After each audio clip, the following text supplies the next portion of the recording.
A warm hello to all our viewers. I am Rudraneil. I'm the sports editor of Hindustan Times. And on this session with me, I have a senior sports journalist and one of our finest sports writers, Sharda Ugra, who's also recently started a column for us. Thank you, Sharda, for that. And we're here to discuss what she has written in her latest column, which is about conflict of interest in the BCCI, conflict of interest with the BCCI president, Saurav Ganguly, and hopefully we will take this a little further and explore a little bit more than what can be done in a 1,000 odd word article in print. Sharda, I think maybe we should start with the question for the BCCI's benefit. What is conflict of interest? Because they don't seem to get it at all. Hi, Rudraneil. Thanks for setting up this chat. It's great to be here. Great to be writing for Hindustan Times as well.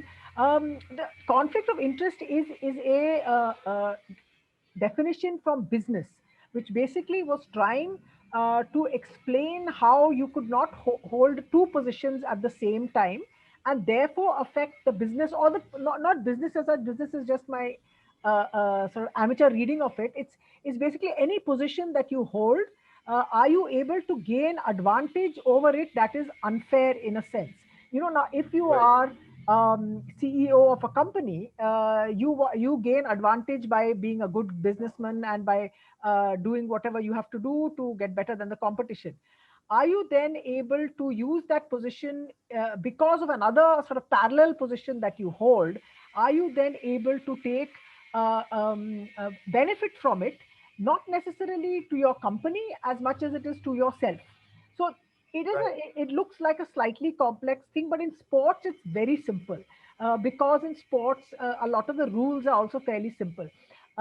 If you are a selector, let's take the classic example of the IPL. You Right. cannot be an Indian selector and be on the board, dugout, support staff of any IPL team. You can't be national selector and be this. You can't be any level of selector and be this, because then it is possible that you will take advantage of the fact that you are in this dugout, and therefore you are able to gain unnecessary sort of benefits of it by pushing your players into the Indian team, or vice versa, pushing players that you want from your state into the IPL franchise. So that's the way that it goes. I don't know if I'm explaining it as clearly as I should, but it's actually very simple. But it really No, seems to cricketers can't get their heads around it. no, I get the simplicity of it. In fact, it was very simple what you explained to me, which brings me straight to the point that, Saurav Ganguly is actually BCCI president, which is the highest office that you can hold in cricket in the country. But at the same time, he's, for example, involved with an IPL team, Delhi Capitals, and he's in their dugout. And, while of course, you can't say, okay, there's a Delhi Capitals player who has gained unfair advantage and is in the Indian team.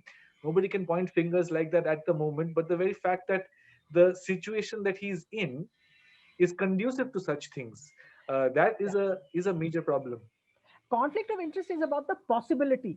It Possible. starts on the premise not of your dishonesty or your taking advantage of anything. It starts on the premise of the possibility of something inappropriate or illegal. I'm saying illegal in the broadest sense of the word, unethical taking place. And what often happens with these conflict of interest arguments is that people say, but it's okay in the law. So for example, if never mind Saurav Ganguly. Um, I don't think a company can say, for example, I don't think Dream 11. I talked about this to a lawyer Amrit Joshi, who is mentioned in the piece that I wrote.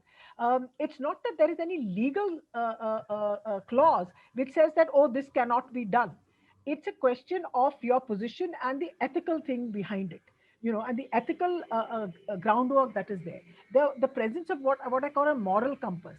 Like a moral Right. compass is not something in your geometry box. It's something that has to be in your head, when you are in a position like this. And because of sort of being the BCCI president and being a former captain, it's not like he's anybody. He is a former captain of India, a much loved former captain.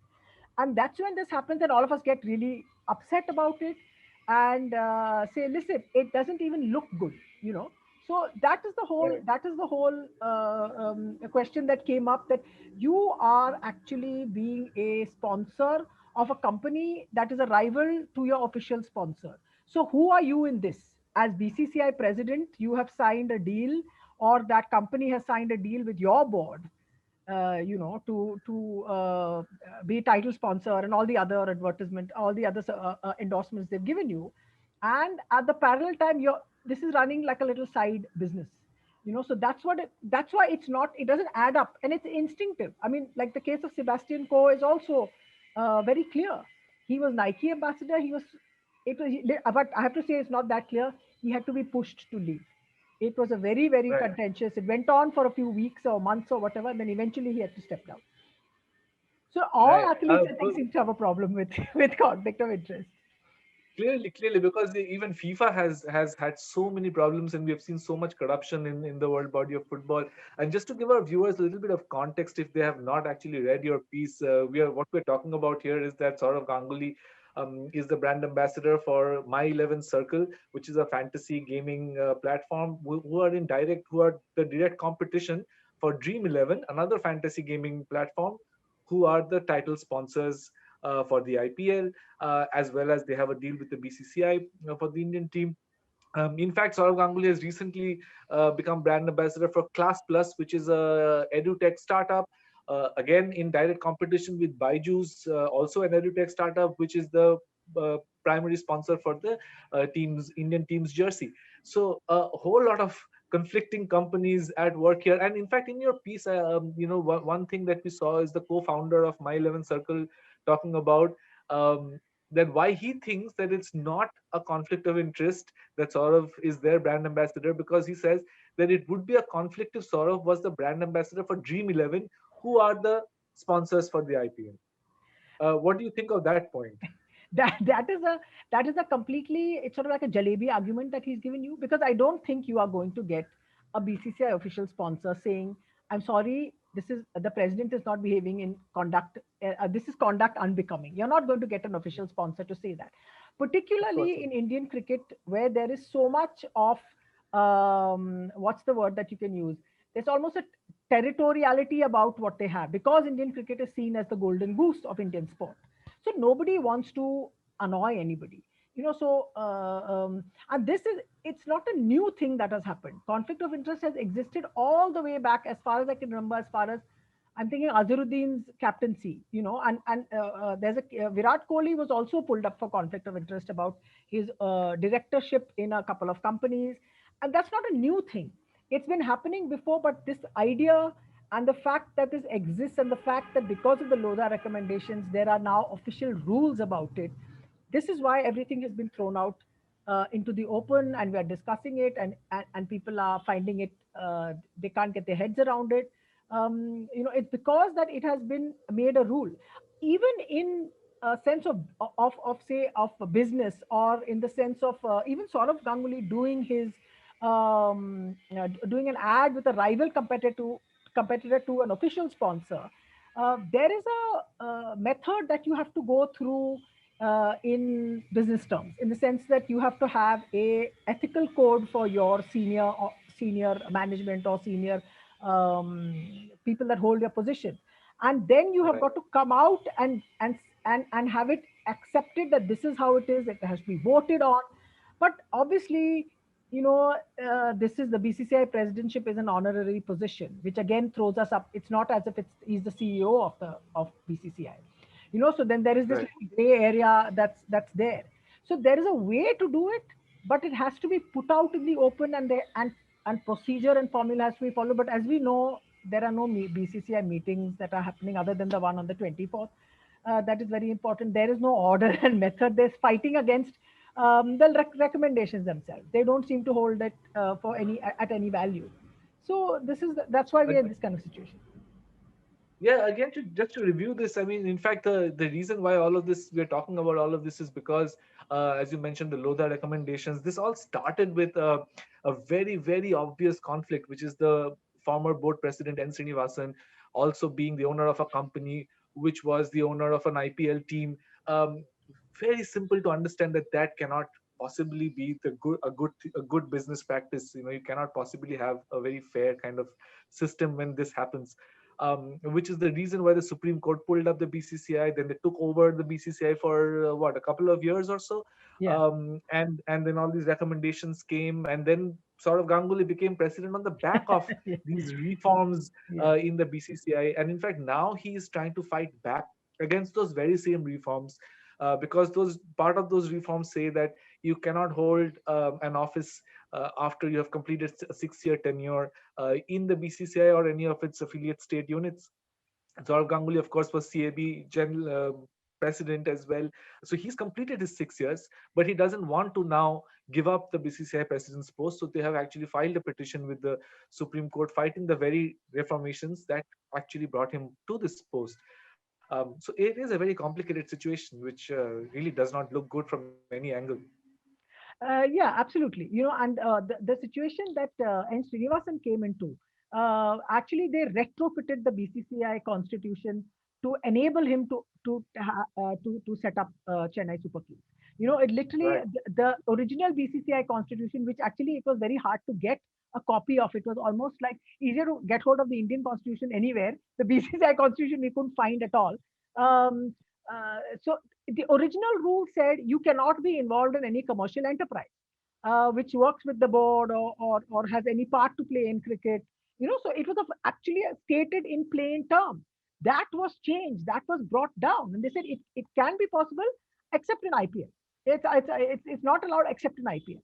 And then this sort of set this whole thing off with that with the Srisant incident and the spot fixing, and then that's how this whole thing started. And it's almost like we are in a position of, or an instant of, we are contorting ourselves in our heads trying to figure out why this is happening. Essentially, it is about power, and it's about holding on to Right. a position. And so a lot of very able and legal minds must be at work trying to get this undone, now that Supreme Court has done it. But let's not say Yeah, anything. in fact, it's important to talk about. You mentioned Virat Kohli. Virat Kohli. Sorry, I got a call in the middle. Okay. I'll start again. Yeah. In fact, it's important to talk about something you mentioned already, which is Virat Kohli's conflict of interest. Virat Kohli being obviously the captain of the Indian team, a very, very influential figure. In fact, probably the most influential figure in Indian cricket.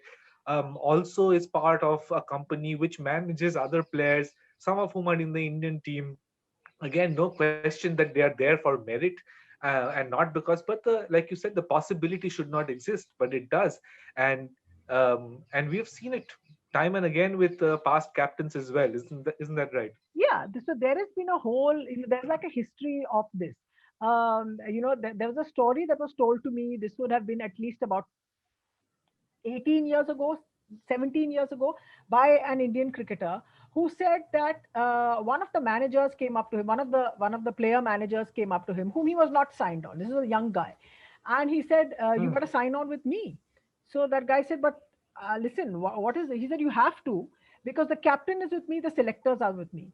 And this is now from 20, this is from 2003, about 2 or 3, maybe it's changed, but that's what the position was, that whoever was managing the captain, which is why it was a very important position in more ways than we think of it, whoever was managing the captain was the guy who got all the player contracts to him. All the player contracts, all the player endorsement and marketing deals and everything went through him. And Right. also, then the other question that happened is that why is so and so captain always supporting this player? Is it because he thinks he's good, or is it because he's on the same management team as as uh, as the captain? So you get this.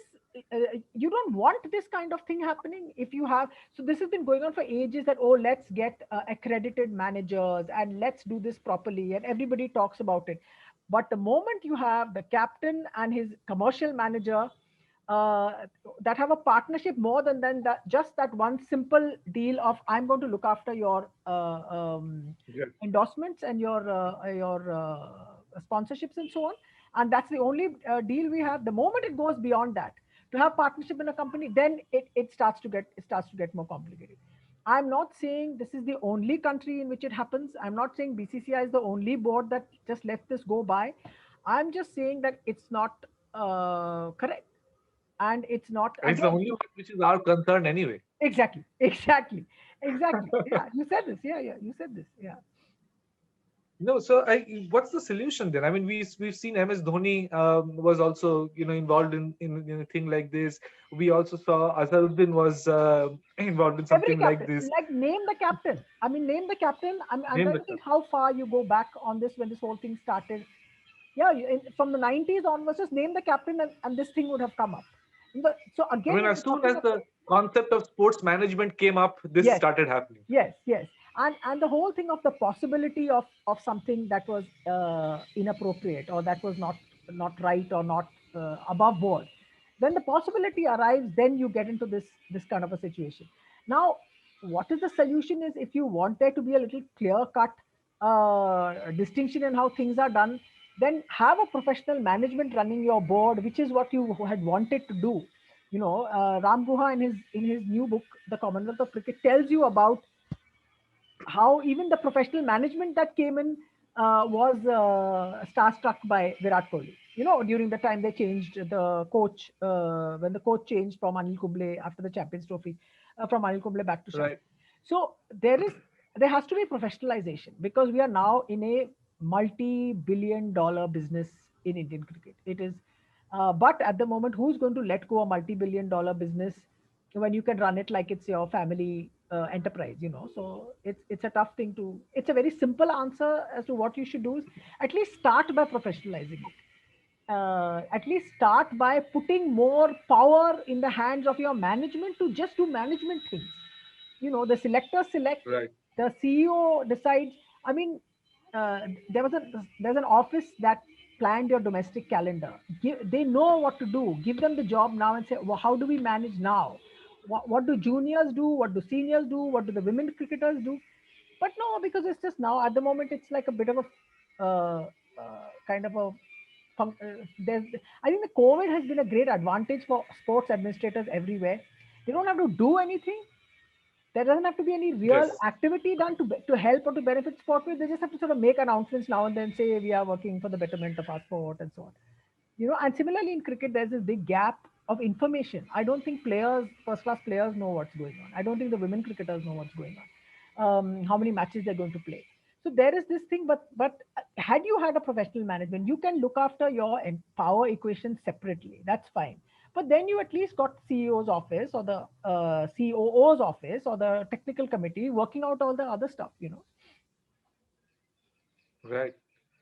So on that wonderful and enlightening note, I think we should end this conversation. Thank you, Sharda, for this, and hope to see you soon again on a video. Thanks, Rudraneil. It was fun. Thank you very much.